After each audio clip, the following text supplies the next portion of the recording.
bossing, magandang hapon sa lahat, no? Diyos mio, Marimar. So, ayan, dito tayo, Boss Jade ng Dasma. So, kapitbahay ko lang pala, mga boss. Dito lang pala may unit.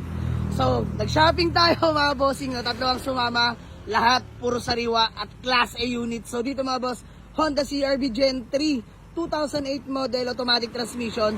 Legit first own, conduction sticker, buhay na buhay. Yes, sir. So ayan mga boss, nakarehistro na yan 2026, white plate na rin. Walang pula sa pintura mga boss, sobrang sariwa. As in, napaka-solid. Mala brand new kung manakbo. Ayan ang interior, beige interior na mga bossing. Napaka-solid ng CR-V. Ayan mga bossing ha. Sa mga naghanap sa atin ng pagong, ito hotcake sa garahe. Unahan nyo na. Sobrang sariwa niyan mga sir. And then next, eto. First time na lang ulit natin mag-Civic. Honda Civic. Legit SR body mga boss, automatic transmission, P6F D6 engine mga boss. VTEC na po yan mga boss, sobrang sariwa ng paint. Legit first owner mga boss, ito iyayabang ko sa inyo ngayon. Sana naman tayo nakakita ng gantong Civic mga boss, bihirang bihira. Ayun no, latang-lata ang bubong mga bossing, Diyos mio Marimar. So ayan, all stock mga boss. Working pa automatic antenna mga bossing nga, ayan. SR body, kumpleto plaka na sa loob lang mga boss dahil pina-wash over to mga bossing no dahil urig sa kupas to. So binuffing, tinanggal mo na yung plaka mga boss. So ayan, SR body yan mga bossing. Napaka-solid nito. So ayan, salamat kay paring Jade no. So ito, pangatlong sumama mga boss.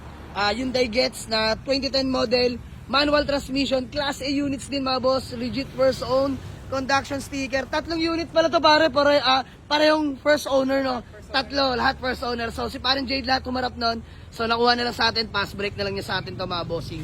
So maraming salamat kay paring Jade ng Dasma. So namalengke tayo mga boss. Ito Hyundai Getz 2010 manual transmission, grabe. Sobrang sariwa nitong Hyundai Getz mga bossing. Grabe, interior pa lang mga boss. Binabayaran na. Ayan oh. Sobrang sariwa. Ayan. So hindi lang ito yung sariwa nating Getz na nakuha before, meron din talaga. Pero ito isa na rin to sa lalaban. Sobrang sariwa niyan mga sir. Kaya sa mga naghanap sa atin ng hatchback na budget meal, conduction sticker mga boss, 2010, buhay na buhay pa.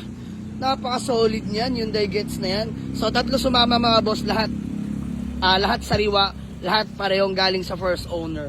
And then convoy natin si Alfred do. Ayan, nag-Alphard pa, dyan lang naman. So ayan mga boss, uwihan na, nagkakabayaran na lang kami. Paring Jade, baka may gusto ko lang batiin sa mga solid followers natin dyan. Boss, salamat sa pagsuporta nyo kay Jamalix. Ayan, thank you. Siyempre boss, Facebook page. Wala, pero Jade Kabuhat lang. Ayan, Jade Kabuhat lang. Ayan, copy niya. Supportahan natin mga boss, kapapayan sila natin. Dito lang sa may Dasma mga bossing, no? So, pre, maraming salamat. Solid, puro sariwa, no? Ayan. Hyundai Getz 2010, manual transmission. Honda Civic, SR body, mga bossing, automatic transmission. VTEC na yan, mga bossing, ha? Solid yan, sariwa, pati interior, no? So, pakita nga natin interior nito. Ayan, para aware na rin sila sa loob. Ayan, no? Fully detailed, napakasariwa. Yun o, grabing SR body naman yan. Baka spring air ka, nalamig. So ayan, Honda CR-V Gen 3 din natin mga bossing. 2008 model, automatic transmission, sobrang fresh din yan. Bossing, thank you ha. Ayan, uwi na natin ang garahe yan mga bossing. Hirap sa unit, so laban kahit tukod. Ayan o, bariyahan lang mga bossing. Puntahan nyo na ito sa garahe. Kita nyo yung conduction sticker niyan mga sir o. Let's go!